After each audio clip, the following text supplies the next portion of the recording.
Satish from CSIR Secretary joining us today again. Yesterday, we had the great opportunity of listening to his lecture, and as we are already introduced with him, without further ado, I welcome Dr. M. Satish to deliver his talk.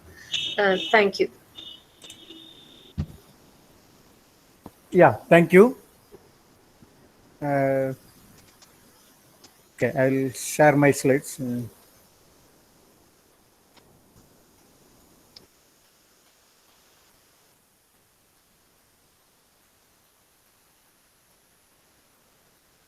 Yeah, can you see my slides, right?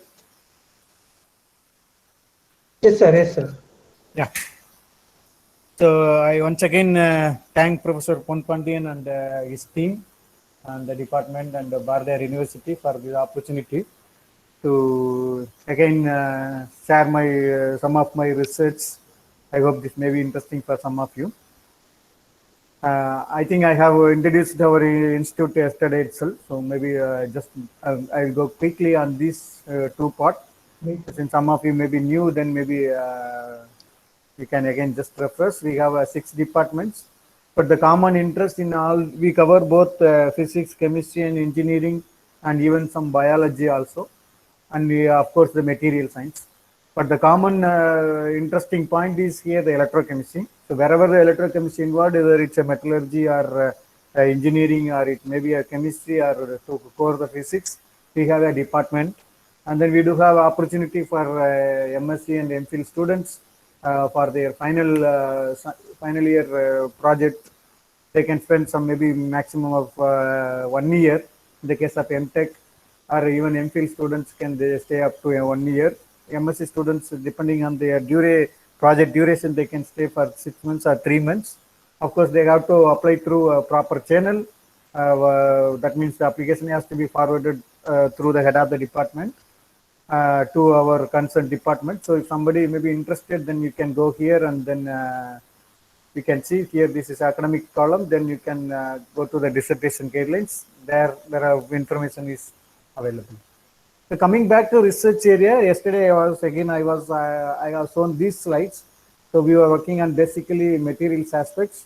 Of course, our core interest is to make supercapacitors and photocatalytic hydrogen production. So as I told you earlier, we are making layered materials, particularly 2D layered materials or metal oxides by using supercritical fluids.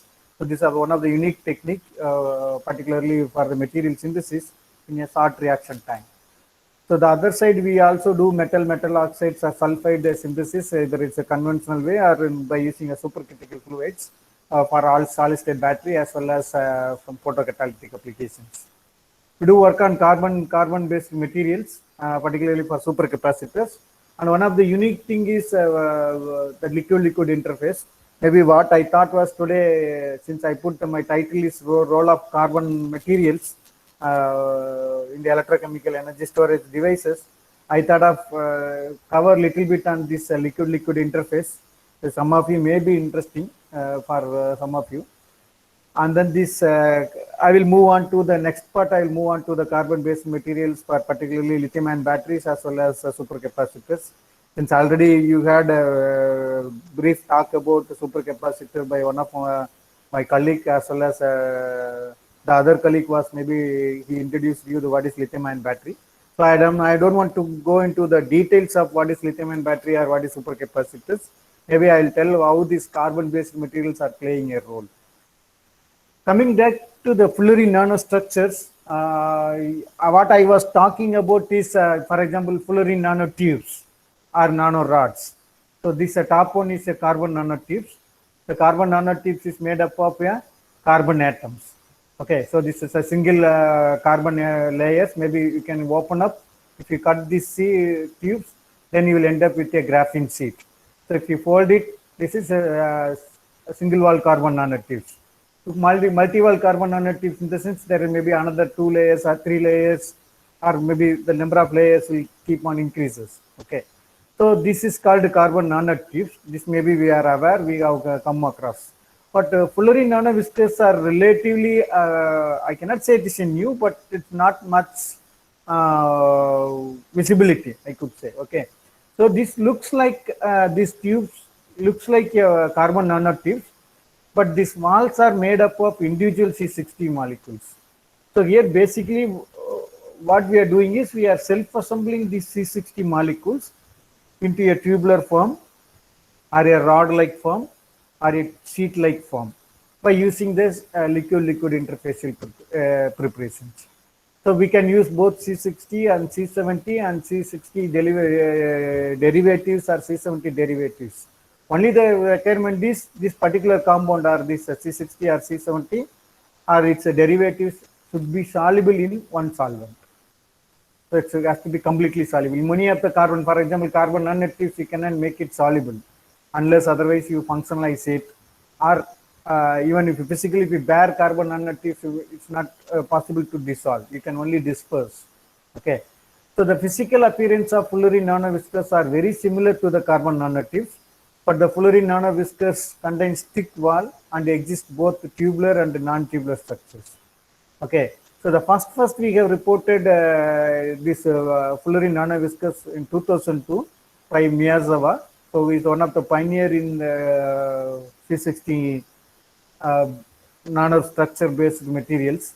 So to whom I was working for maybe 3 years as a postdoctoral fellow between 2006 to 2009. So actually basically he is a biology person. The background is biology, but somehow he was started working on material science. So since I am a first chemist as a postdoc in this group, so I have a lot of opportunity to explore this technique for some other to the next level. I can say I can take to the next level.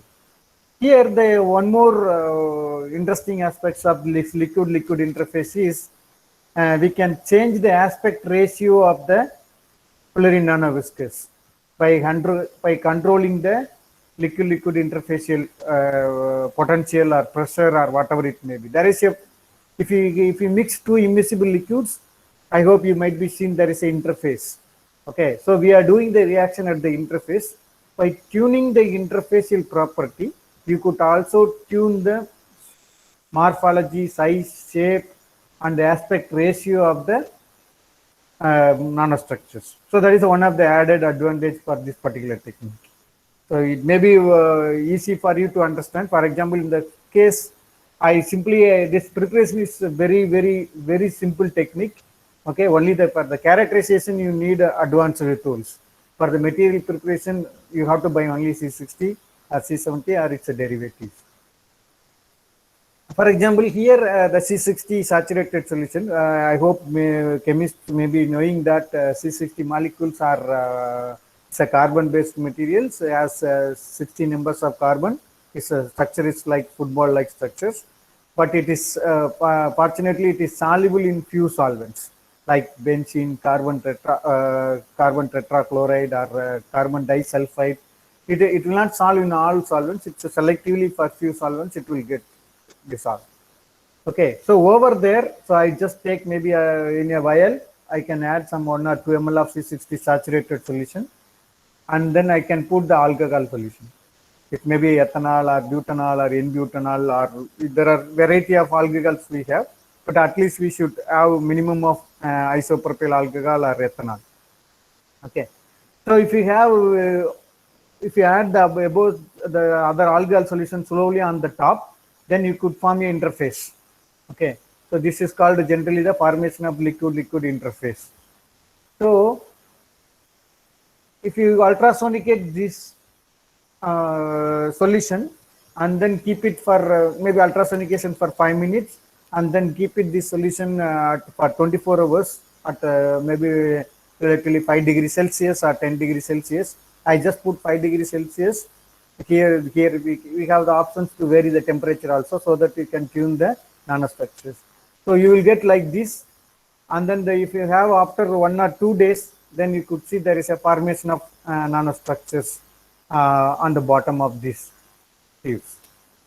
Okay, here the solubility of the, we call it as a good solvent. So generally it's a soluble in organic solvents, and then these C60 molecules as a good electron acceptor.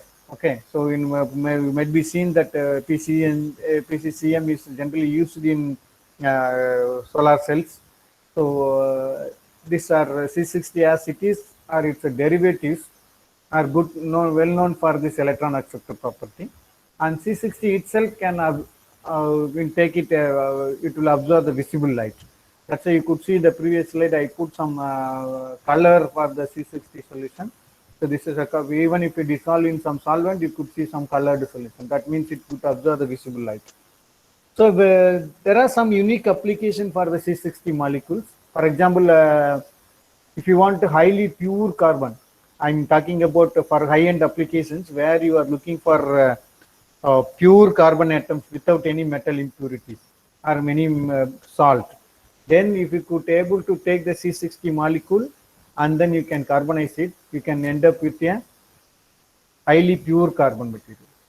Of course, this is a too expensive process, and then most of the time it's we cannot afford it. Okay, so wherever you need high-end applications like pure carbon, then this could be done. Also, this fullerene nanoviscous would be tuned. The size as well as the morphology could be tuned. Fullerene nanoviscous. Whereas these are not possible for the carbon nanotubes. Okay, the fullerene nanotubes, since it's made up of C60 molecule, you can dissolve in some solvent, but this carbon nanotubes you cannot. Okay, so the carbon nanotubes can accept electrons, but it cannot act as a visible light absorption material. And then you can, carbon nanotubes always comes with some amount of impurities, particularly metal or iron or cobalt based materials, since this has been used as a catalyst for making a carbon nanotubes. And then you cannot tune the carbon nanotube size easily, also the morphology. Here actually some of the glimpse. So using this liquid-liquid interface, we have made a nanoporous fullerene nanoviscous. We have also made nano sheets, but that could be tunable size. And then we can do some metal incorporation into the nanoviscous. And then we can also make some bundled nanoviscous. That means that 10, 15 nanoviscous to be bundled. Or you can also make a three-dimensional cubes. Okay. I just explained, I give some one or two examples for each cases. So this is a first examples for the nanoporous nanoviscous. We call it as a fullerene nanoviscous. And since you can see, this is a simple SEM image shows that tubular. This is a many viscous-like morphology. Okay, here you could see we add some 2 ml of C60 saturated benzene solution. Over there, I can add some isopropyl alcohol at 5 degrees Celsius. Just ultrasonic for a minute and then keep it for 24 hours. You can see some small cotton-like precipitate after 1 or 2 days. Okay, this is very spongy-like precipitate. Even you can just take this precipitate by using your forceps. Okay, so if you dry it, then you could see this kind of viscous. This looks like exactly like a cotton that was generally in fly in the air. Okay. So if you see closely, look the morphology or the structure of this in high resolution TEM, you could see there is a white patches. Okay, so that is nothing but the porous. So these tubes are maybe around 230 nanometers. So this the size of the thickness of this tubes around 230 nanometers. There is a 65 nanometers goes to the wall, and then the rest is 100 nanometers goes to as a tubular structure. Also, we could see some non-tubular formations. It's a mixing of tubular and non-tubular.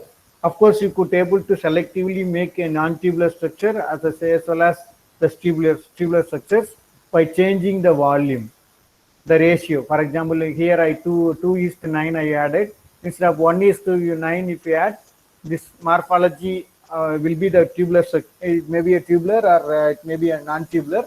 But also the size can also be controlled by changing the nature of the alcohol. Instead of isopropyl alcohol, if I use butanol, then I could get only a rod. Instead of wires, I can get only a rods. Okay.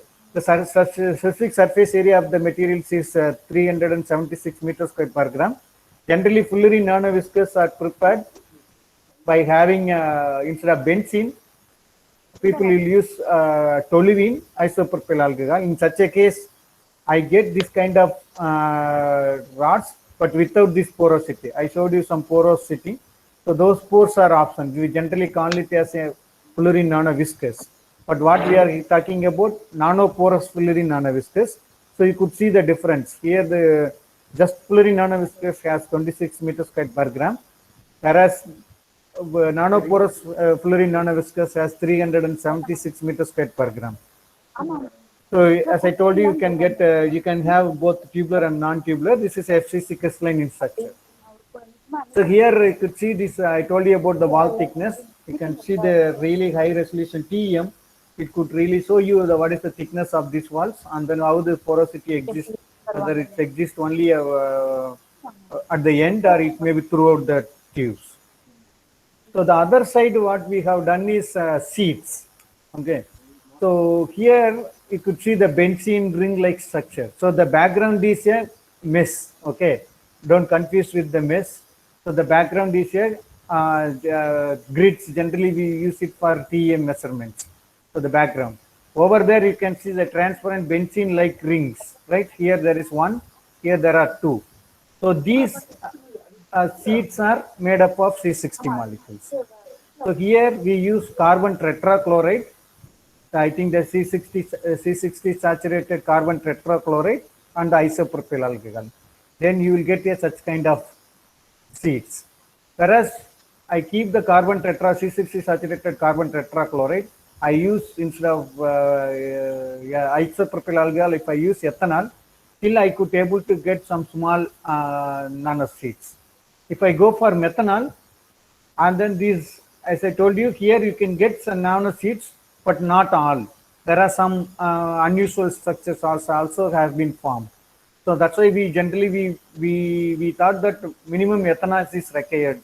And then if you go for isopropyl alcohol, carbon butanol or N-butanol or tertiary butyl alcohol, we have changed the alcohol nature. Okay. And then here also you could see there is a porosity. You could see this is a TEM image. So these are the SEM images. We use the TEM grid in the SEM machine. We use it in STM mode. Okay, these images have been taken in STM mode. Here you can see this TEM mode. The same grid has been used here. You could see this benzene ring-like sheets. Okay, so that also has pores. But the other side you can see kind of rod-like structures are highly transparent sheet. But here you can see similar like flower-like structure. Here there is a rod-like structure. So here these rods, these sheets has been some bending. So what we observed is there is a high surface energy since these nanoseeds are stored in a solution. When you dry it for over the TEM grid, what will happen is this solvent evaporate. So there is a surface energy also increases. So in order to avoid the high surface energy, these seeds undergoes a rolling. Okay. So it will undergo the rolling so that the surface of this of the seeds may be reduced. Okay, that exposure of more surface will be reduced. That is generally possible. That is occurs in all the seeds like structures. Unless otherwise you have some surfactant molecules to stabilize these. These surfaces are very reactive, or it may be it want to reduce this active surface area, so it will roll up. So because of this, we could see some kind of rolled sheets. Okay. So the number of carbon atoms and polarity of the alcohols plays a major role on the particle size variation. So here we just simply change the alcohol nature. We could able to tune the size of the sheet, but still all these cases are sheets. Interestingly, the same system, when I use carbon tetrachloride and isopropyl alcohol, I got a benzene-like structure. Okay, the sheets are formed, but all the sheets are like benzene-like shapes. Okay, when I use C60 saturated solution is made up of toluene and the tertiary butyl alcohol. Okay, that means instead of carbon tetrachloride, I use benzene, toluene. Instead of isopropyl alcohol, I use the tertiary butyl alcohol. Okay, then I could able to get this kind of rhombohedral sheets. still these are seeds. If you see the thickness, so these are very maybe a few nanometers, maybe 10 to 20 nanometers. But the shape is, all the shapes is not only one. Okay, all the seeds are in rhombohedral in shape. Whereas when you use a benzene C60 saturated solution, as like the previous case, we use benzene and isopropyl alcohol, then you will get a rod or the nanoviscous. Whereas when I use the benzene and tertiary butyl alcohol, and then I could get only these seeds, but here the surprising thing is not uniform seeds. Here I get what only hexagonal seeds, it's a rhombohedral hydride seeds. Here I can get mixture of seeds. Even I can see that's a triangle-like or square-like or all the shapes. Okay, so all these shapes are mixed up here. So more interestingly, if I make this interface and then I make a hexagonal seeds and then this rhombohedral seeds or mixture of seeds, when I put these seeds over the water, okay, when I disperse these seeds over the water, these seeds are very stable. Whereas the seeds is made up of tertiary butyl alcohol, is when I put it over water, this undergoes a deformation and then converted into a completely nanorods, not a rolled seeds. These rods are not a rolled seeds, it's a completely nanorods. Okay, that means the breaking of, actually I am sorry, I didn't have this detailed presentation that is of this particular study. Maybe if some of you interested, maybe you can go to this paper, maybe you can find out more details how this deform into a nanorods over a time when you just put the seeds over the water. Here the reason behind this, I don't think I have it the slides. So here there is a porosity. I was talking about the previous slide. There is a porosity in the seeds. Okay, so these pores are very nanopores. Okay, there are nanometer in size. Whereas the other case, we do observe a pores. This case, rhombohedral as well as this mixed seeds, we do observe a pores, but the pores are maybe a few Armstrong thick. Okay. So when you put water, okay, so C60 molecules is highly hydrophobic in nature. Okay, so that hydrophobic in the sense it will repel to the water. So these nanopores doesn't allow this water to enter inside these C60 seeds. So the structure is stable. Whereas here I can see this is the pores are really huge when compared to these pores, so that the water molecule can enter into the pores. So because of the force in the repulsion force inside the porosity of the material, this will breaks into a nanorods. So this transformation is not occurs immediately, it will occur after a day. So slowly this structure disappears and then you could end up with a nanorods. So this is a reason which we have proved for this particular transformation.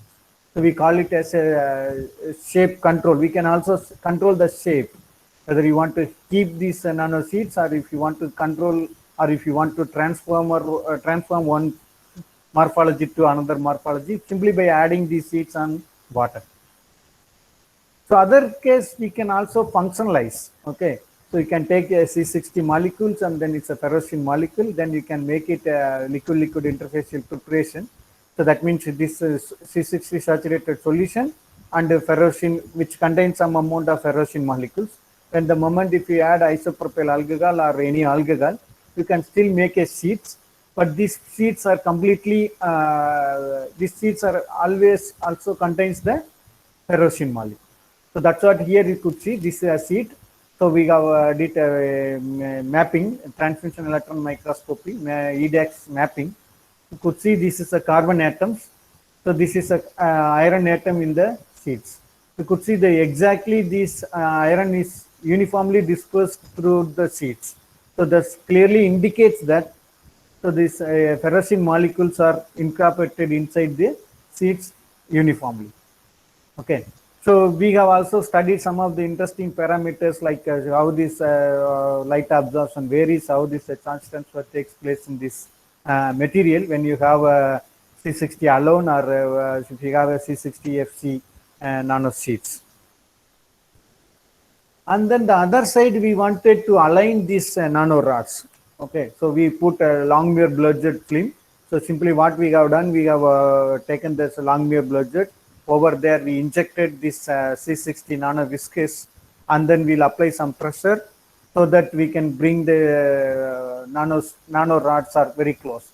So this is maybe a one-day process. For this, since we cannot apply a too much pressure, the slowly this LB trough has to be used. So it's after a day, you could see there is some particles over there. So as I told you, this C60 is highly hydrophobic in nature. So some of the tubes is broke, and then there's these are the some debris of those broken C60 molecules.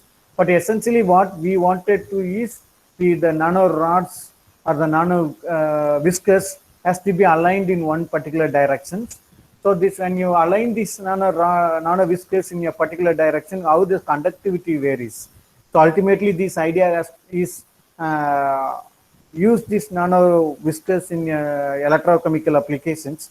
So that's why we have done these experiments. But what we have observed, when you change the size of the nano viscous, the resistance also changes. Okay, when you reduce the size small and small, the resistance also coming down. So when you align these nano rods in a particular direction, then you could also have conductive film or conductive nanostructures that could be used in electrochemistry. So this is actually still it's ongoing, since a lot of work has to be done. So the other side, we wanted to incorporate some metal ions. Okay, so the earlier case we put in the seeds ferrocene molecule. Instead of that, what we thought, we can put some ferrocene, that iron containing material or any metal oxides to make a metal oxides. So this case, I think we use ferric chloride. So we made a tube. So here you could see this is a tubes are very small in size. So we can, that's why I told you in the beginning, when you change the aspect ratio of the solvents, you could also change the nature of the tube size. So when in the moment if I add some ferric chloride, and then this is a small rods has been formed, you could see when I do the mapping, here this is a carbon mapping, so this is iron mapping. You could see the iron material is uniformly dispersed again. So the other side, we also wanted to put nickel, but nickel case, what we got is instead of dispersion, these nickel ions get agglomerated and then get reduced by this reducing environment in the solution itself. And then we could see this metallic nickel particle. You could see here that there is a spots. Okay, here this area you could see. If you enlarge it here, you could see this particular one. If you expand more, then you could see this is a nickel lattices. Okay, so this shows that this it is not simply dispersion of these metal ions. There is a lot of chemistry involved in this, but things has to be studied. Since only people are working on this area, is not much. But not much explored so far. Fortunately, unfortunately, these C60 molecules are too expensive. So it is 1 gram is close to 50 to 60,000. That may be the another reason why this was not much explored. So we also wanted to make it this C60 tubes. I told you as a template. Okay, I told you that sometimes before this walls is made up of C60 molecules. The C60 is soluble in some solvent. So the idea is to make some metal oxide precipitate inside the tubular structure and dissolve these C60 molecules in the solvent. So once you make a C60 wires or tubes, you cannot simply dissolve it, since there is a bonding in between the C60, there is a van der Waals attraction between the C60 molecules. That's why this nanostructure exists. But if you want to make it dissolve, you have to apply a small amount of heat, but that will not damage or decompose the C60. That will only weaken the van der Waals forces between the C60 molecules. So because of this, you could able to dissolve this. So here, what we wanted to make a C60 nano viscous. You can do it in a two way. One, you can dissolve in some suitable solvent, or you can also do it burn away. That is, if you burn the C60 molecules in air, you will it will evaporate. Okay, so this is another route. So here you will lose the C60 molecule, whereas if you dissolve it, again this dissolved C60 molecule would be used again for the next preparation. So that is the idea. That means the template is not, it will not waste. You can reuse the template material. So again and again you can reproduce the nanostructures. But as I told you, you can control by controlling the C60 nanoviscous, you can also control the metal or metal oxide wires or tubes.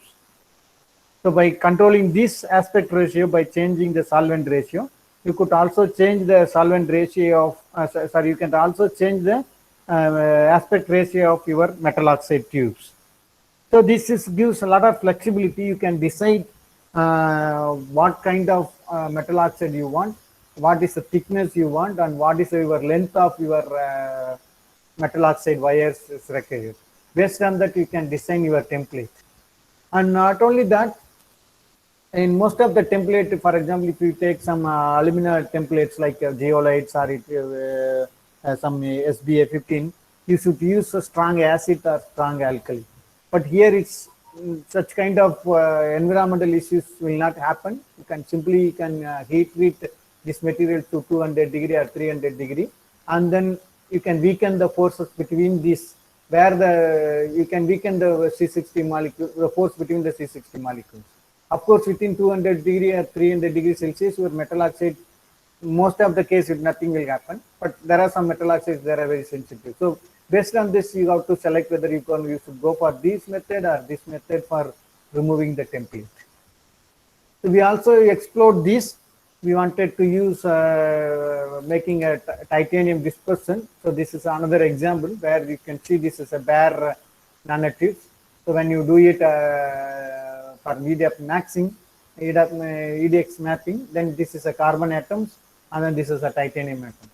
Okay, so the titanium is once again is uniformly dispersed into the C60 nanoviscous. When I heat treat and then remove this carbon, I could see this is a carbon wires, sorry, titanium dioxide wires. You could see this that still this is a wire like TiO2, but it is made up of or combination of individual C60 crystals. Sorry, individual titanium dioxide crystals.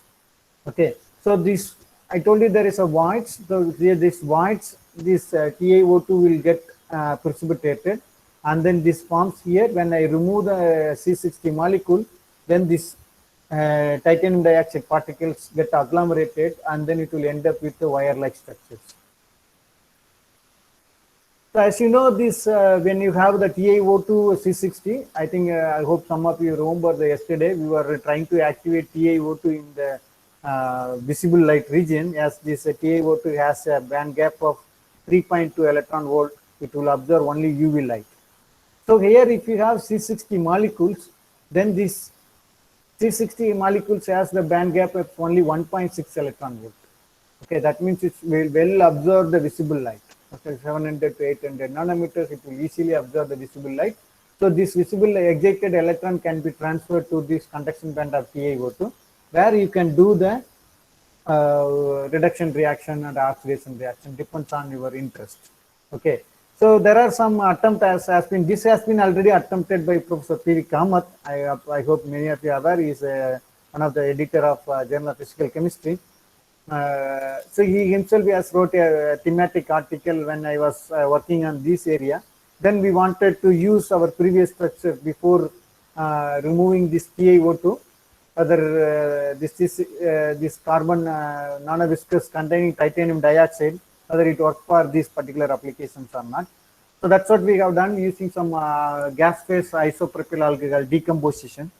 So in collaboration with Professor A of National Institute of Material Science.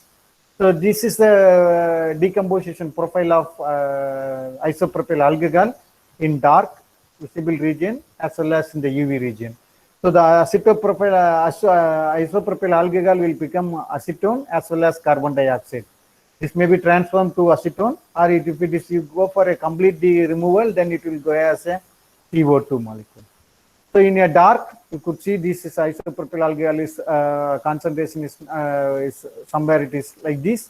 When you put visible light, there is increase in the acetone concentration as well as very low amount of CO2. I can say almost nothing. Okay. Whereas in the UV region, the CO2 is increases, your acetone concentration is increases initially and then it goes down, because this acetone also may be reduced, oxidized to carbon dioxide with the time. So this UV region, this activity is very high because your base TiO2 itself is active. Whereas here the visible light, you know very well that TiO2 is not active. So only this activity comes from the absorption as light by C60, that electron transfer to your TiO2. So only this activity, because of this, what we have seen this previous slide. So because of this mechanism, so there is activity here. And then if you go for the other side, where when you use only a non-TiO2 nanowire, after removing these fluorine molecules, you could see this isopropyl alcohol concentration is stable, and then this acetone or carbon dioxide is changing this concentration very, very minimal. Whereas in the UV regions, the carbon dioxide is acetone is also increases and carbon dioxide also increases. So if you see the amount of carbon dioxide evolved is 1 weight percentage of, for the 1 weight percentage of fluorine loaded TiO2 is 17 and 333 in the visible light as well as the UV light. Here it is a 17 and here it's a 333. If we come here, it's only 1. That may be it's not a very significant number. So since there is no fluorine present here. So the other side, here is a 305. Okay, the 305 comes here, but still this is lower than these values. Okay, when you TiO2 alone, you have only 305. When you have TiO2 with the fluorine, it's around 333 ppm per 0.1 gram of catalyst per hour. So this clearly insists that the fluorine has some role as projected by the Professor P.V. Kamath.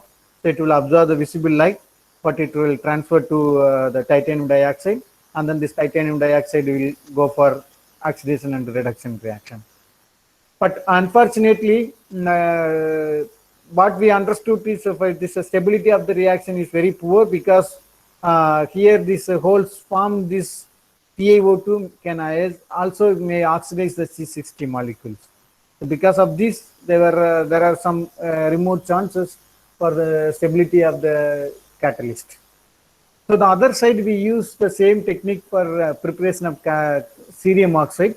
Since the cerium oxide is one of the best catalysts in the fuel cells, we wanted to make it a small fuel cell by using the cerium oxide. So this is a cerium oxide nanowires which we have prepared using the fluorine nanoviscous as a template. So we can see there's a perfect crystalline, cubic crystalline material of cerium oxide is formed. So this is a small cell fabricated in collaboration with the AIST.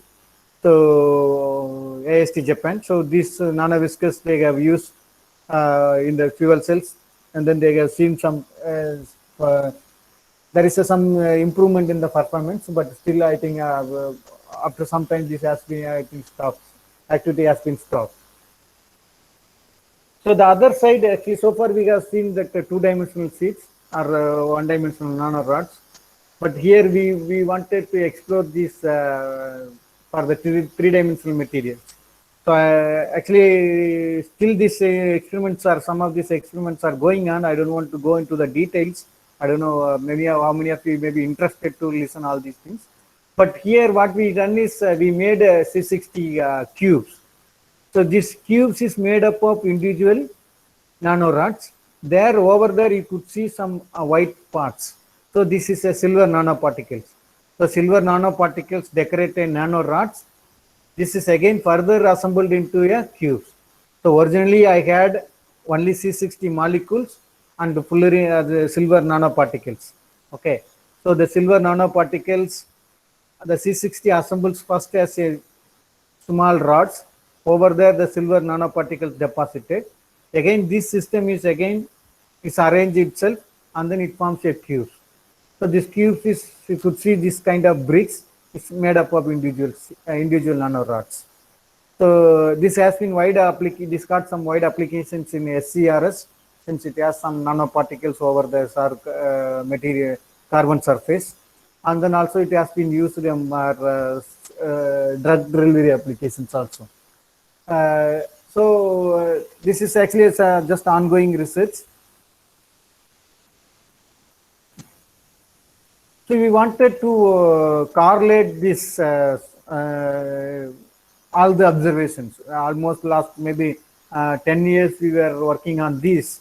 We wanted to make it some chemistry or some conclusion about this. But we wanted to relate the solubility of the C60 molecules in the different solvents like toluene, benzene, or carbon tetrachloride. So it's soluble to correlate the nanostructures, but that was not possible. There was no correlation at all. And then we also explored the surface tension of the solvents, whether that plays any role on this nanostructures formation. And then we also looked into the polarity of the solvents. But even we try to relate the dielectric constant or density or vapor pressure of the solvents, which we are used it for the different combinations. As I told you earlier, when you use the same solvent, the same C60 benzene, when I use isopropyl alcohol, I used to get a viscous. Then the same benzene, C60 saturated benzene, when I use a tertiary butyl alcohol, I will get a sheet. When I use the C60 saturated benzene, if I use N-butyl alcohol with some silver nanoparticles, then I will get a cube. So how to correlate this? So that's actually this intention of this particular slide is only that we wanted to correlate this solvent properties and then its ratio to the pre-desired nanostructures. But unfortunately, it was not successful. Actually, after seeing our research, there was one group as came into the presentation. So they have correlated the results with some other observation. If we have the solvents like one-dimensional solvents, and then if you have this kind of benzene-like solvents, or if you have carbon tetrachloride like three-dimensional solvents, then you will get a C60 sheets and wires or dots. But unfortunately, this was not applicable for all this observation which we have observed. So again, this observation got failure. So far, still people are working on this area. Since I move away from the group, and then that C60 is expensive for India, so I could not able to continue much on this. But still, we are working on some of the interesting aspects that too in the fundamental levels. So I could summarize here. In the case of liquid-liquid interface, you can make a different kind of sheets. You can take. I think I did not present anything on here. You could make some small nano rods by having a different solvent ratio. You could also convert this one kind of sheet into another kind of sheets. You can also make cubes made up of C60 nanoparticles, C60 nanomaterials. On the other side, you can also make porous nanoviscous by choosing appropriate solvents. So this is maybe, I think with this I will end up with my first part. So if you have any questions, maybe I'm happy, or maybe even at the end of the presentation also I'm welcome the questions. If you have any clarification in this area, then maybe I'm happy to answer. Maybe another 10-20 minutes, I'll go into the other part, like how these carbon-based materials can be used in supercapacitors and batteries. So coming back to the energy storage or conversion, again you can see this is yesterday we have talked about hydrogen storage or hydrogen preparation, and then solar cells and fuel cells. The other one is batteries and supercapacitors. I hope you are familiar with the fundamentals of capacitors and batteries. Sir, we'll have the question session at the end of this. Yeah, sure, no problem. Yeah, I'll continue. Yeah. So the other side, if you see this, this is a major difference between the capacitors and batteries. I hope you might be familiar. the power density of your capacitors or supercapacitors are very high, whereas the energy density of the batteries are very high, but the batteries are suffer from poor power density, or these capacitors are suffer from poor energy density. This factor is so important. So to understand this difference between the various energy storage devices, maybe I will give you one more slides to show you how this energy density and power density affect. So this is a simple diagram of lithium-ion battery, how it works. So you have anode, you have cathode. So in between you have the electrolyte. So generally this lithium-ion will move from your cathode to anode as a lithium-ion solvated by the electrolyte, and then this electron move through the external circuit. So here there are different cathode material have been used. I hope Dr. Raghupathy might be told you of all these cathode materials. So the anode material generally graphite is used, but there are a lot of research is going on to improve the capacity of your anode materials. Generally graphite, which has a theoretical capacity of 372 milliampere hour per gram. So in addition to this, there are other materials, LTO, lithium titanium oxide is used. So these are the two materials currently in market. So all the commercial cells comes with this either graphite or LTO. So these are the other materials has been projected for future applications like graphene or silicon or tin or nanomaterials or metal oxides or sulfides. So I just quickly give some examples which we have done several years before, where we have used tin sulfide decorated graphene sheet and tin oxide based graphene sheets. Okay. So tin sulfide, I don't know, anyway, I'm not going to touch anything on this part. I'll just do only on this part, the tin sulfide decorated graphene sheets. So the tin sulfide has this kind of structure. So it's a layered structure. Okay, the three layer of sulfur and tin and sulfur. This is a sulfur, the sulfur, tin and sulfur atoms. So this is one unit, and then there is another unit. So these units are, there is a layered structure. Okay. So this as adjacent sulfur layers are bound by weak van der Waals interactions. So the enhanced guest accessibility. So because of this, you can put some guest molecules inside. The poor electrode kinetics and the low electrical conductivity of these materials makes this is a poor electrode. Okay. So generally we need some current collector to use in either in batteries or capacitors. Generally some metallic plates are used. So here this part is your active materials. If this active material doesn't have a proper conductivity, generally we'll go for some kind of carbon coating. Okay, the black color you can see in the outer wall. This is a maybe few nanometer thick carbon coating we will make, so that the lithium ion will diffuse through the carbon and will enter into the bulk material. And then this carbon also attached to this current collector, so that there is a resistance will be minimized. So instead of that, if this metal oxide or sulfate directly attached to this current collector, the resistance will be more. So this is what generally people will do that.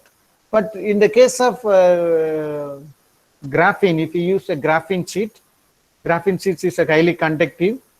So graphene sheet itself can act as a current collector. Okay. If you put metal oxides over there or metal sulfide, in this case a tin sulfide directly to the surface, so this also cover this lithium, this carbon will cover this lithium ion, sorry, this tin sulfide.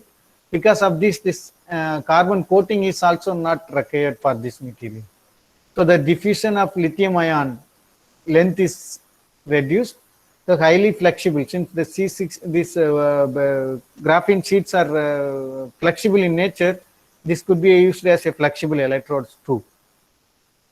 So the other case, we will use some amount of binder. Okay, the job of binder is you have the current, this active acetylene black. This is a conductive carbon. So over there you have some metal oxides or metal sulfides. So it has to be binded with that. So we use generally some kind of organic or polymeric binder material like PTFE or PVDF. So this will also, if you use too much, then this will also create some resistance. So this is what generally it occurs. But whereas if you anchor this directly to this graphene surface, then you need not to worry about the binder molecule. Since this metal oxides or sulfide can be directly anchored onto this surface. So this is what you can observe, that you can intuitively, when you make some crystal growth over the graphene sheet, there is no binder is required. So this is chemically binded through some functional groups. Okay. So with this idea, we have made a graphene oxide solution prepared by modified Hammers method. We add some tin chloride and thiourea. You want to have it reducing atmosphere, otherwise the tin sulfide will become a tin oxide. It will not be a tin sulfide. So you need some kind of reducing atmosphere, like the ascorbic acid can do that job. So we can, once you make this, we have started with the graphene oxide solution. The graphene oxide has to be reduced to graphene. That can be done by either using a hydrogen solution, or you can also reduce this graphene oxide to graphene by hydrogen argon mixture at 400 degree. So we have done in both cases, and then we wanted to evaluate the performance.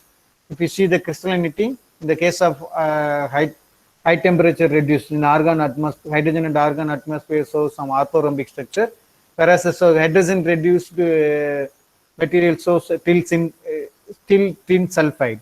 Okay, this is a bad tin sulfide, and then this is a commercial tin sulfide. You could see this is a SCM analysis, shows that there is a white patches over the graphene sheets.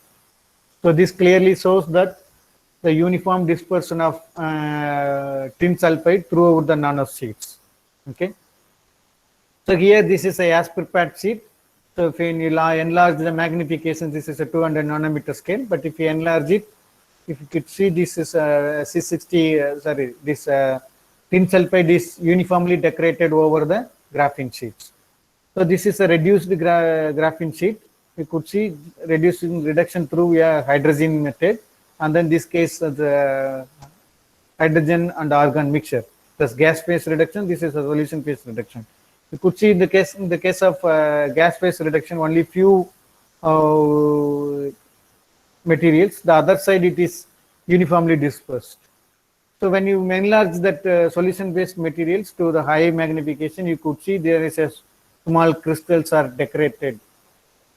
So when you go for really high magnification of 1 nanometer, you could see this crystalline nature of this tin sulfide in the graphene sheets. Okay, we also done some EDAX analysis to confirm whether how much amount of tin is loaded on the graphene sheets. Then when you do the charge discharge analysis, you could see this is a as prepared tin sulfide graphene. You could see the first cycle is good. This is generally irreversible. When you go for second cycle and fifth cycle, and slowly this is going down. Whereas this is a hydrogen reduced, you could see this is so 900 plus. Okay, so even after 10 cycles, you could see it's almost close to 800 or 850. Whereas this is reduced in hydrogen and argon atmosphere. This shows relatively poor performance. This comes maybe here it's almost 700 or 750 milliampere hour per gram. You could see this is a solution reduced graphene tin sulfate composite, shows higher performance and compared to the gas phase reduced tin sulfate graphene sheets and then as prepared nano sheets. Even if you see the Coulombic efficiency, this is Coulombic efficiency for this particular one is solution based reduced is very high, and then even after 50 cycles you could see some almost close to 600 milliampere hour per gram of capacity has been retained. So we also done some rate capability for this. Then we in all these cases up to 0.5 or up to 0.1 is very stable. When you increase for high current, then this is capacity comes down.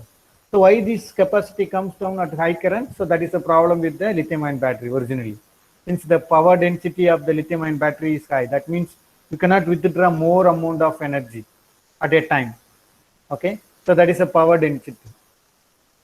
That's why your supercapacitor comes into the picture, where the supercapacitor power density is very high, but unfortunately the energy density is less.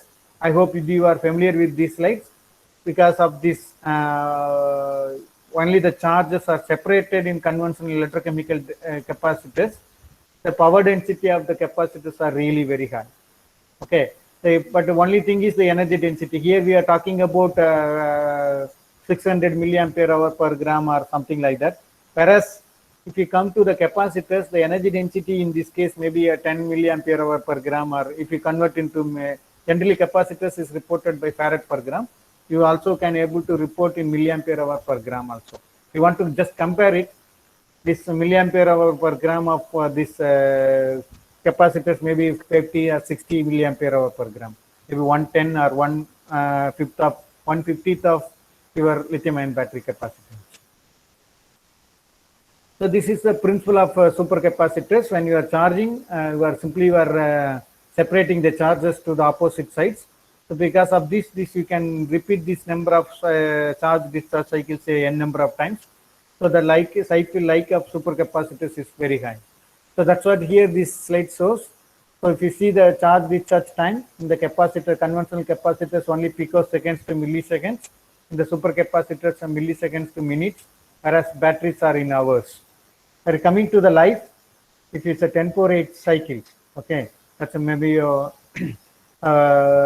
almost a 10 to 20 years of life, I can say. But here maybe 5 to 10 years. But when you come to the batteries, really a year or two. Okay.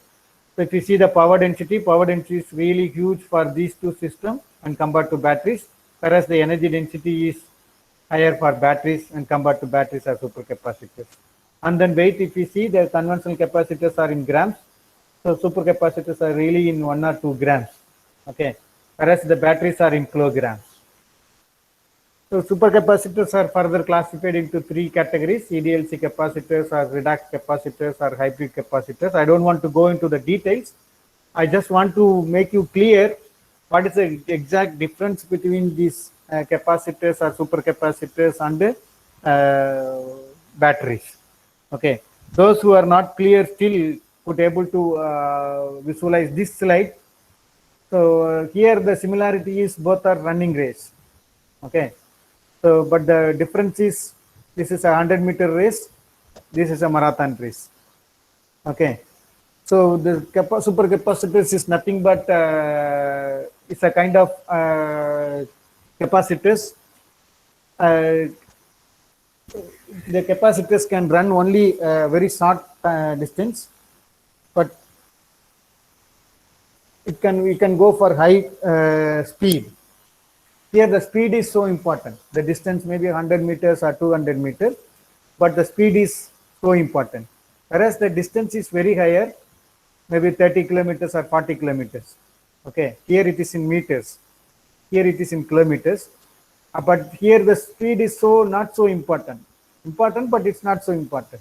Exactly the similar thing in the case of capacitors. Capacitors can run, you can charge or discharge. The energy stored in your capacitors can be taken back very quickly, or you can charge the capacitors very quickly. But the amount of energy stored in supercapacitors are small. So you cannot run a vehicle with supercapacitors. If in such a case, you can charge your device every kilometers or every 2 kilometers, or worst case every 5 kilometers.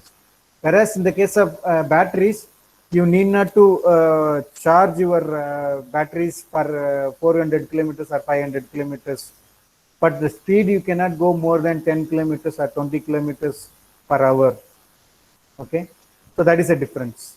Or the other side, you can visualize this. Supercapacitors are as like cup. Okay, so the amount of energy, that means the amount of water stored in the cup is small, but you can charge or discharge. If you want to empty, then you can simply pour it off, and then if you want to fill it, and then again you can simply you can fill it. So that's exactly the same thing. Okay, so you can, but if you see the amount of water is small, charging and discharging is quick. Whereas in the case of water in the can, you could have some really in few liters, 20 liters or 50 liters. But here there is a restriction. You cannot empty the can quickly. You can slowly only can empty. At the same time, if you want to fill it, that means if you charge your batteries, you have to charge very slowly, since this is a deciding factor. In fact, also the same way you can take only limited amount of energy. So that's exactly the difference between the batteries and the supercapacitors. So each has its unique applications. As I told you, batteries has some unique applications for mobile and all. We need not to drain our batteries very quickly. Our usage are limited. So you can use lithium-ion battery. Even if you use continuously drain, or for example, even if you could, might be observed when you watch a movie or when you play a game in your mobile, you could see your mobile will easily will get heat because you are trying to take more energy from your battery, lithium-ion battery. That is from your mobile. So because of this, the heat is produced. So if you repeat the same thing for several cycles, then obviously the performance of the battery will go. Then maybe the battery will fail after 3 months or 2 months. Okay. Whereas supercapacitor has its unique application like regenerative braking system. So for example, regenerative braking system is nothing but when you apply a brake, that mechanical energy, waste mechanical energy may be converted into electrical energy by using appropriate device. But if you have a battery, your battery may not able to accept all the electricity produced in a fraction of a second. Okay, it can absorb only slowly. So instead of that, you can have supercapacitors. So these are in market, people are using it. So here is one of the best example. I hope might be seen also in yesterday presentation by Dr. Kalpana ma'am. So here there is a bus. This is run with completely supercapacitors. As I told you, this bus can travel maximum of 7 miles. After 7 miles, again you have to charge. But wherever if you have this kind of charging systems, uh, you can charge this bus. So only thing is this bus stop has this kind of equipped with this kind of charging facility. But fortunately, uh, the time required for charging maybe only 30 seconds or a minute. Okay, if you go for 30 seconds, you can make it a 50% of charging. So the bus is ready for going for another 7 or 8 kilometers. So the passengers come out and then new passengers goes in the bus stop. That time is sufficient for charging your supercapacitor. So again, this bus is ready to go for 7 kilometers. By the time you should get a next bus stop. So wherever there is a bus stop in 3 or 4 kilometers, particularly in cities, this kind of buses are very useful. This kind of buses cannot be used in highway or for long distance applications. Wherever cities like mega cities like Coimbatore or Chennai or Trichy, where you have the city buses run within the city, you could have the facility bus stop every 2 or 3 kilometers, then this could be used. In the case of supercapacitors, there are a variety of options. Carbon-based materials can be used, or metal oxides, or phosphates, or sulfates can be used, or some polymers can be used as electrode materials. So I just put only a few examples of carbon materials and then what we have doing it at CSA Sikri, and then I'll close my presentations. So here the energy density of as I told you, the supercapacitors suffer from poor energy density. The power density of the supercapacitors are very high. So people are working on supercapacitors to increase the energy density of the supercapacitor. Okay. So the energy density depends upon this equation 1 by 2 CV square. So C is correspond to the capacitance. The capacitance depends on these factors. The capacitance depends on what is the surface area of your material and what is the structure of the carbon. Here, not only a carbon, here any material. What is the structure of your electrode material? And that means morphology. Is a tube or sheet, or it is a porous or non-porous. So flower-like structure. There are different kind of morphology. And then what is the conductivity of that particular material? And what is the pore size or pore volume, or how much thick the pore, all these things. And what kind of functional groups are there in this material. So by tuning either one of these parameters or 2 or 3 or all the parameters, you can tune the capacitance.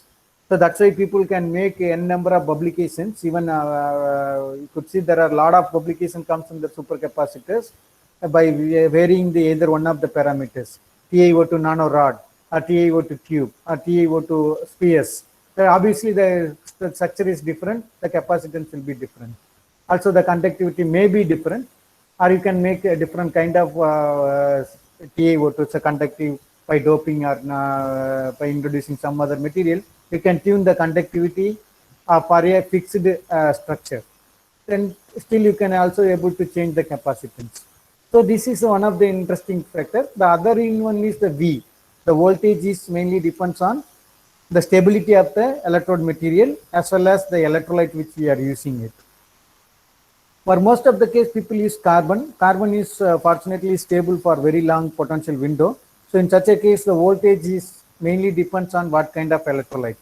If you use aqueous-based electrolyte, I think yesterday we have seen the water will split into hydrogen and oxygen at 1.23 volt on volt. Or if you have over voltage, at the worst case is 1.6 or 1.7, it can split into hydrogen and oxygen. So if you use aqueous-based electrolyte, you cannot go beyond 1.23 theoretically. Some cases you can go up to 1.4 or 1.5. Worst case you can go up to 1.6 if you use aqueous-based electrolytes.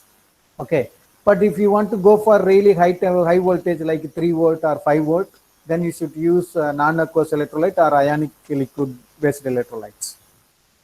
So coming back to the materials, particularly carbon-based materials, activated carbon can be used, or carbon nanotubes or carbon nanorods can be used. So this always decorated with some pseudo-capacity material. I hope you are familiar with EDLC and then pseudo-capacitance. Here this EDLC comes from the carbon-based materials and pseudo-capacitance comes from this metal oxides or polymers. In that case, if we coming to the graphene again, it has a theoretical surface area of 2630 meters squared per gram. It's a highly promising material for electrochemical double layer capacitors due to the high surface area, and graphene is known for high conductivity. Okay, but unfortunately these graphene sheets are not stable. It will undergo restacking. So to avoid the restacking, people will use some metal oxide, some conductive polymers to act as spacer molecules. So the EDLC comes from the sheets. The pseudo-capacitance comes from this metal oxide or polymer sheets. So here one of the interesting studies which we have done, maybe I will just quickly go through it and maybe another 5 minutes. You could see this graphene oxide. I simply put polyaniline. So what this case is happening is, this is you can see this is a TM image of sheet. It's a very transparent sheet, graphene oxide sheet. When I put polymer, there is a thick polymerization over the sheet. So the point of having this EDLC from this sheet and then pseudo-capacitance from this polymer has been destroyed, okay, because you have a very thick polyaniline coating. So this inside graphene may not be contributed to your EDLC capacitance. To avoid this, what we have done is we made a carbon nanofibers or some small carbon nanofibers like this. So we added some carbon nanotubes. So the carbon nanotubes will mix up. So when you add aniline, so the aniline get polymerized. So we thought that there will be a space to reach the graphene surface. But unfortunately, again this case, we end up with some very thick polymerization because this polymerization process is not controllable process. Okay. So you can control by varying the aniline, but still if you see, you cannot control the thickness of polymerization. But the other side, what we have done is, we have made a graphene sheet. We also made a manganese oxide nanosheets. We made a graphene manganese oxide stacking because the functional groups on this graphene surface has attraction with these manganese ions. So because of this, there is an interaction between the graphene and the manganese oxide sheet. So when you have graphene oxide dispersion, if you add manganese oxide nanosheets, you could have this kind of assembly because of electrostatic interaction. So then when you add some aniline solution without any polymerizing agent, so in the previous case, we used this polymerizing agent. Here, we will not add any polymerizing agent. So there is an oxidative polymerization process. That means the manganese 4 plus in this manganese oxide will become, it will reduce to manganese 2 plus and come into the solution. And then this electron go to this aniline and then it will get oxidized to get polymerized. It will initiate the polymerization. This process is called oxidative polymerization. In such a case, only this aniline, this manganese oxide has to come out, then only this aniline get polymerized inside. So in such a case, you can control the polymerization like this inside in between the two sheets, we can end up with this kind of controlled polymerization of aniline. So we could have graphene polyaniline. So you could see this is the graphene polyaniline mixture we have got it. You could see highly porous in nature. In the previous case, you could see this is a very thick polymers has been formed. There is no porosity. Whereas you could see here, it's a highly porous in nature. We also confirm this using the TGA applications. Or we are using TGA. We have seen this is a graphene manganese oxide. So it has some 60% of manganese oxide. Whereas when you use aniline, this manganese oxide is removed and the polyaniline get polymerized. So if you do that material, you could see that's almost zero. That means there is no manganese oxide residue in this material in this case. So the manganese oxide everything is went on to the solution. We do have measured the surface area. This case is a 15 meters squared per gram, whereas manganese oxide route, if we make a graphene polyaniline composite, that is 58 meters squared per gram. So we have done some charge discharge characteristics. You could see this is a graphene polyaniline. It's a 468. This is, if we have carbon nanotubes, it's a 391. Whereas if you use this is a graphene oxide polyaniline, and then this is with the carbon nanotubes. This is the one which you make it in general route, and then this is if we have removed this manganese oxide based one, this is a 600 plus, 462, 620. Here we use different graphene instead of carbon nanofiber. We use the graphite, so that's why this is. Otherwise, these two samples are the same preparation. But same, this sample shows 600 plus farad per gram, whereas the conventional one shows only 400. It's almost 50% increment in the energy storage. So because of this, we observed that this polymerization has a major role. So we extended this technique for other case. Like this case, we make a graphene oxide. We make a metal hexocyanoferrate complex. You put metal ions and potassium ferricyanide, you could see you can make a metal hexocyanoferrate. When you decompose this metal hexocyanoferrate with the sodium hydroxide, you can directly end up with some metal oxides. Their metal oxides are crystalline without any heat treatment. Generally, if you take a metal nitrate, some copper nitrate or iron nitrate, and then if you make it precipitate, you will end up with amorphous. When you heat it to 400 degree, 500 degree, then only you will get crystalline. But this case, we end up with a highly crystalline system without any heat treatment. So we explored for this for the manganese, nickel, cobalt, copper, or zinc. Most of the cases, it end up with metal oxide. In one or two cases, we end up with hydroxide. I think in the nickel case, we end up with nickel hydroxide, not nickel oxide. Okay.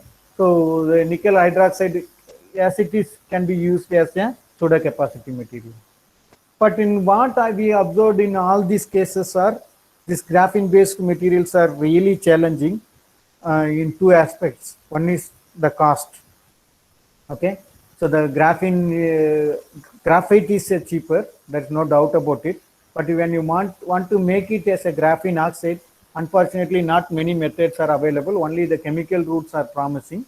That is a Hammers method or modified Hammers method.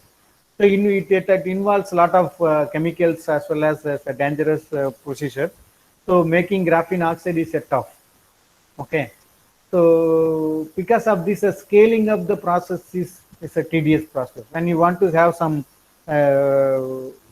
commercial applications of using this material, scaling up in this material to in kilograms or tons is a really challenging process.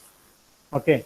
So, but of course, there are some advantages like no calcination process involved, but this is long way to go. But at present, we observed that this carbon or this graphene based carbons are not suitable for device applications. So we wanted to move into the bio based materials. We took some bio waste material like rice straw or corn cob. We converted into a carbon based materials by using a chemical activation. Okay, we end up with activated carbon. So this is SE images of activated carbon before and after. Okay, here you could see this is carbon blocks. You could see before activation. When you do the activation process, it makes some lot of puncture. Like you can see, it creates a lot of holes or porosity. So because of these pores, as surface area of the materials will be very high. So the ions can easily, the electrolyte can easily penetrate through these pores. So these materials could be effectively used for any applications, even lithium-ion batteries or supercapacitors. This case we use for supercapacitor applications. We made a very tiny supercapacitor, maybe 2-3 years before. We made 2-3 small capacitors clubbed together, and then we could be able to club some LEDs. But the advantage of these capacitors are highly flexible in nature. So you can bend it this flexible the capacitor to 30 degree, 60 degree, 90 degree, or 120 degree. You could have the similar performance. So we have used several carbon sources. We have also correlated the physical parameters of this carbon with the specific capacitance. Unfortunately, this is very difficult to correlate since as like the previous case, here also there are a lot of parameters as plays into the performance. Not only a surface area, not only a pore volume, or not only a conductivity. Combination of all these things is so important. So the other side, we wanted to also use a different electrolyte or have a different configuration to increase the voltage, since the V is a V squared. Okay, so even there is a small change in the voltage can significantly increase the energy density of the capacitors or supercapacitors. So that's why people are using different electrolytes. Maybe I just skip this part. So, but still all you see aqueous-based electrolytes are very common. So we wanted to increase the capacitors voltage to 2 volt, but still in aqueous-based electrolytes. I told you the 1.6 or 1.7, the water will split into hydrogen and oxygen. So by having two different materials as your positive and negative, and then you could able to extend the potential window of the water up to 2 volt without any decomposition. So that's what we have done here. We use some different negative electrode and different positive electrode. We could we could extend the potential window up to 2 volt in aqueous electrolyte, so that performance of the material can also be increased. We have demonstrated for 2 volt, and then the same thing we wanted to implement by using this carbon materials, and then this metal oxide prepared by conventional method, that is called generally asymmetric synthesis, asymmetric capacitors. For example, generally in capacitors, both these, so that is called symmetric capacitors. If you use two different materials as a negative and positive electrodes, then it is called asymmetric capacitors. So that's what we have done several years before. We made a small capacitors like this, one level up, where we could connect these two capacitors and build up, we can blow a LED. And then these capacitors are made up of really of 1 centimeter squared or 2 centimeter squared. Recently, we extend this to a 5 centimeter squared electrode, and then these several electrodes are 6 or 7 electrodes are connected in parallel, so that they increase energy density. And then this to increase the voltage, since it is aqueous-based electrolyte, we could give this is asymmetric. Still, for safe side, we can have only 1.6 or 1.7 volt. So if you want to use it for replace 9 volt battery or 12 volt battery, you could connect 3 or 4 capacitors in series manner. So you could increase the voltage. So we also use this carbon to make a commercial like capacitors. That means a 4 meter tape with a 10 centimeter squared width. We made a 4 meter tape. This is another 4 meter tape. So we rolled up into this kind of small capacitors. In between, we have some separator like some tissue paper or separated paper. So we could end up with this kind of capacitors. This has a 45 farad and 2.2 farad, 2.2 voltage. So that is used in non-aqueous medium. So you can go here up to 2.7 volt, and then this 45 farad capacitors. So we are working on this kind of supercapacitor fabrication using commercial to meet out the commercial production. So currently we are making the activated carbons in kilograms scale. This may be per patch we could able to make 150 gram or 200 grams. So our ultimate idea is to increase the production of carbon per patch to 1 kg or 2 kg. That's what we are making it. And then we are also extending this facility for instead of doing in hand, we are going to have a fabrication system so that all this process can be done through all the machines so that we can able to produce or we can produce 10 capacitors or 20 capacitors or 100 capacitors in a day by using this facility. This is what we are working at CSIR SECRI at present. So maybe I conclude that is it possible to have green and environment friendly energy storage devices by using these kind of technologies, particularly carbon based materials. Once again, I take this opportunity to thank our director or also my students and the funding agencies for their contribution and support. So thank you, Anandal. Maybe I'm happy to answer for a few questions if you have. Yeah, thank you. Thank you so much, sir, for your wonderful lecture. Both yesterday and today, we were able to learn some recent advancements in the